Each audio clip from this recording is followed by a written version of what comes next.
All right, today we're talking about the bottom 10 teams and the rankings that we have here, and some of these are dog crap. It is wild, the records of some of these teams. I mean, just look at this. I mean, we're just going to go really into it. I mean, you can see the list right here. And some of these teams, I was not expecting this, to be honest, in my rankings. So there's some that I was looking at, and I was just kind of blown away on some of these teams. Like for me, so we'll just go from the bottom, I guess. Let's just go start with the San Jose Sharks. The San Jose Sharks on a 9-game no losing streak, I think it's called. It was not a pointless streak because they did get a point with the overtime loss right here, but they have zero. They had, I think they scored 1 goal in 160 minutes or something like that. It was like they got shut out twice, or it was just wild, honestly, man. And I'm a big Sharks fan, but like we expected this going into a rebuild, and so with that, you have all these assets you picked up in the Erik Karlsson deal. Same with the Timo Meier deal. You sold off on these guys. Probably gonna sell off kind of a couple more, right? You have Mike Hoffman. You're gonna sell. Granlund. You're gonna sell. Duclair. You're gonna sell. Any of these players, probably Logan Couture as well, might be out as well. One person they might keep is Tomas Hertl, but let's be honest, this is the goal. They're trying to go for that high draft pick. They did get Will Smith last year, 4th overall. But this is the goal, so I mean, I'm not really mad at them. It was just like there's bad that you expect to be bad, and then there's this bad, and it's just wild, man. So I mean, look at this negative 26 goal differential right here.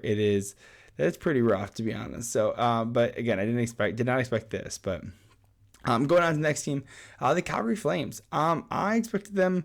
To me, I think I had them missing the playoffs.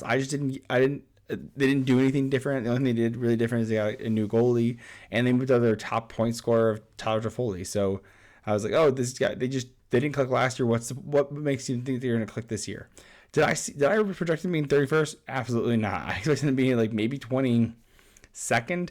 Now, mind you, there is a little variability, right? These guys are only 5, so there's 5 points, 6 points, 7, 8 points. So these guys aren't far. Like one full-time win would boost Calgary up, right?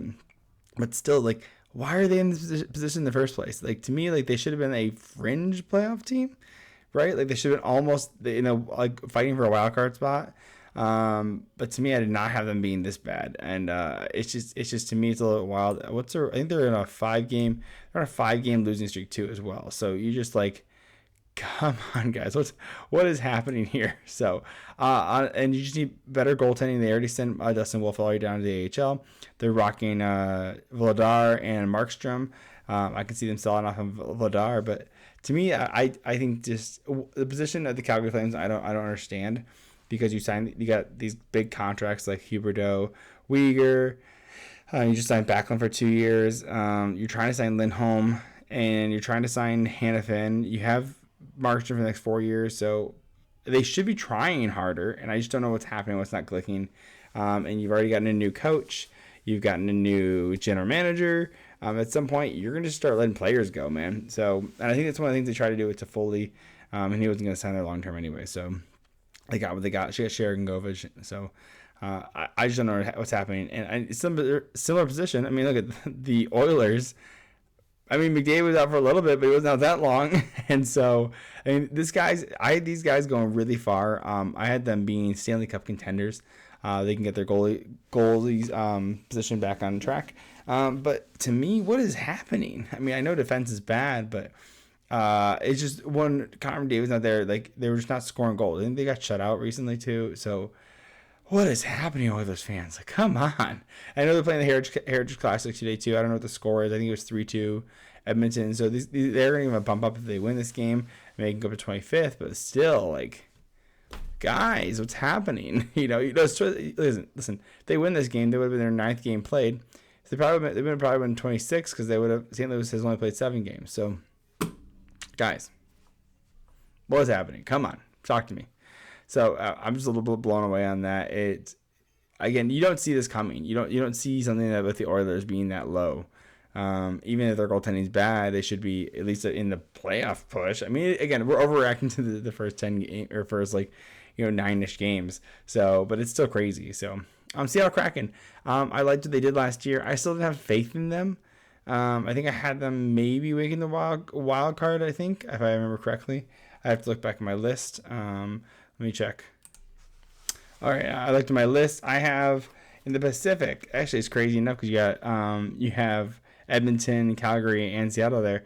I had Vegas, Edmonton, LA, and Calgary in the playoffs. So Seattle I had missing. Calgary I still don't believe in, but I'm still like they're in a similar spot. So what's happening? What are you guys trying to do? What are you guys trying to accomplish at this point? I think they have good pieces. They're just the stars aren't clicking right now.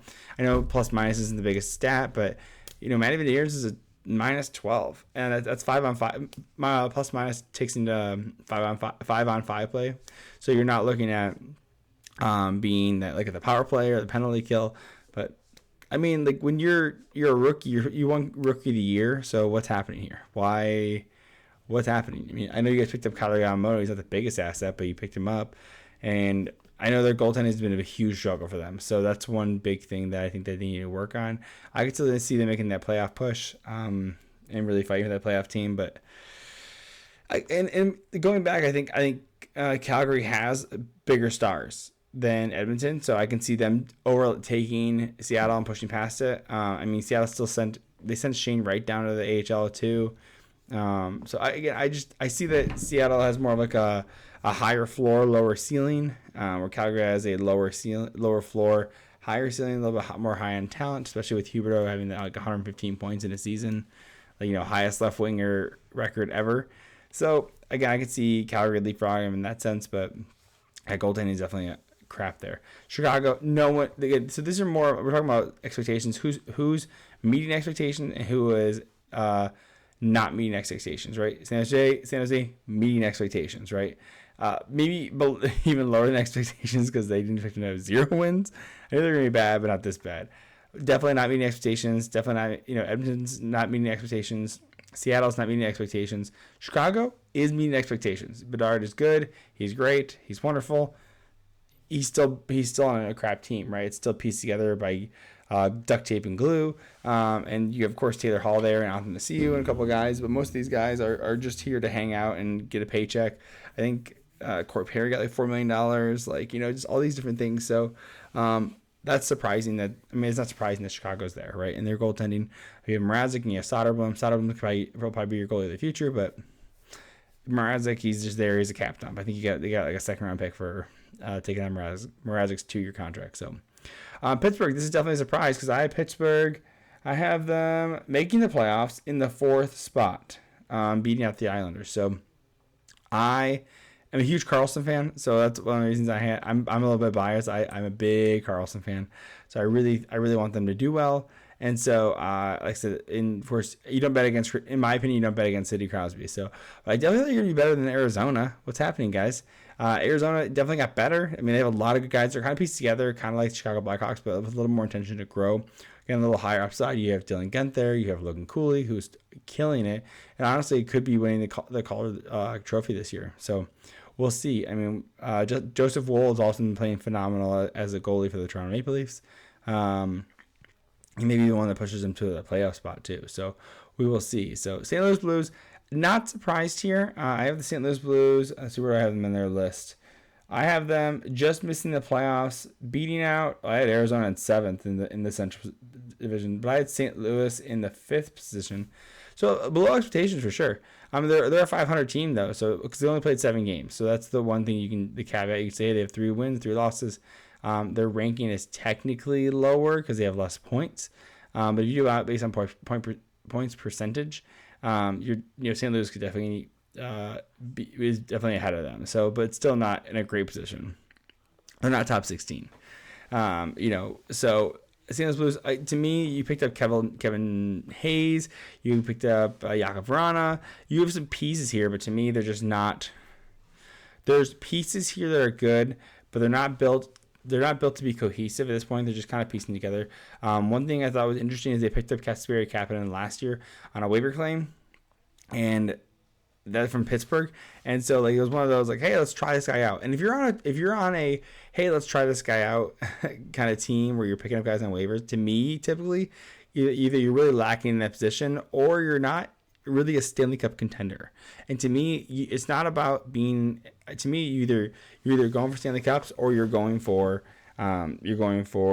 rebuild. To me, there's not really much in the middle point. Maybe there's a year where you're like me, where you're going for that playoff contender, but you really, to me, you need to go balls to the wall, go all in on a rebuild, or go all in for the Stanley Cup. And to me, the St. Louis Blues are kind of in that middling team where they've had a goalie who won them Stanley Cup, and Jordan Binnington, and Hofer looked phenomenal as well. You have Thomas, you have Shen, you have Kyrou. A big fan of Kyrou, I am. So again, that kind of that middling team, but no real stars, and that's kind of where you're in. That's that's just point. I mean, they've been trying to be in the playoffs for a while, so they're not really going to be high drafting. But they did draft 3 guys last year in the first round. So to me, that tells me they're in like a retool. So but they haven't said I didn't hear them say retool. I think I had seen this Blues fan comment that Armstrong did say they were going into a quick retool, and so I guess if that's the position they want to take, then it's working for them, right? So we'll see. But Minnesota Wild, they have a star. They have Kaprizov. I mean, if you have a guy like Kaprizov, you have a chance. The only issue is that you have that $14 million cap hit that you still have to deal with, and I think it's this year and next year. So you kind of have to just kind of piece it together, find good contracts. Picked up a couple of young guys, a couple of cheaper contracts. But Minnesota Wild they have them. Let's see, they'd be in the Central. I have them third in division. So yeah, I mean they'll bounce back, but this is definitely not the position they want to be in. I mean, I think Minnesota Wild fans would be a little concerned, especially 9 games in, just being in this bottom half. Not a place you want to be at. But then they have an opportunity where Gustafsson can play amazing. Fleury still looks good. They're pretty solid. They did lose Matt Dumba, which is one bummer on the defense. But we'll see. We'll see what they do. I'm curious. I think that, again, if he pops off, then they're fine. It's not going to be a huge issue. So, Buffalo Sabres, this is definitely a concern for me as a fan. I actually have them in the Atlantic Division. I have them missing, but to me, it's going to be a fight between Boston. It was going to be a fight between Boston, Ottawa, Florida, and Buffalo. Those 4 teams, it could have been any mismatch. To me, I had Buffalo missing the playoffs, barely losing it to Boston. Boston's just been such a dynamic team. Clearly, they're still doing really well. They're second in the league. I think they've only one loss in the overtime against Zegras in the shootout too. So it's not like a legitimate loss, right? It's an overtime loss. It's still on a point streak, but Buffalo Sabres, what's happening? I think Levi's taking a little longer to get into the groove of things. They had Eric Comrie for a while, but he just went week to week with an injury, and his numbers looked really good, and that's what you want out of that veteran goaltender. Luka-Pekka Luukkonen, still a rookie, not rookie goalie, but a young goalie. So you just need to see more out of young guys. I mean, Levi's really, the end all be all, right? Because that's last year. The issue was with getting saves and everything. I mean, they are at a 0 goal differential, so that is something to admire, right? But it's just you're a little concerned at some point because you want to see this team thrive. They've been going through rebuilds for a while. They've made the trades. They've moved out Jack Eichel. They moved out Ryan O'Reilly. This is years ago, right? But they've been going through these rebuilds, and it's finally looking at the trajectory. These guys are starting to pan out. And you saw Benson as well. Like he was on the team for a long time. I don't know if he's still on the roster now or if he's been sent down. But there's these guys that are just playing really well. You have Dahlin just signed this huge $11 million contract for 8 years. Cousins on a great contract. Matthias Samuelsson is on a great contract. There's a lot of great players. Tux here is a good leader. So I'm surprised to me. This is definitely not meeting my expectations. I thought Buffalo would be in the hunt for sure. But yeah, these are my thoughts. Again, this is overreaction season. I'm probably gonna do a video like this in like 10 more games because hey, this is the point where we want to see what these teams are made of. And if you got into a hot start like Detroit had a really hot start. They were on a 5-game winning streak, and now they're on a 3-game losing streak. And this is something we've seen with Red Wings up and down, right?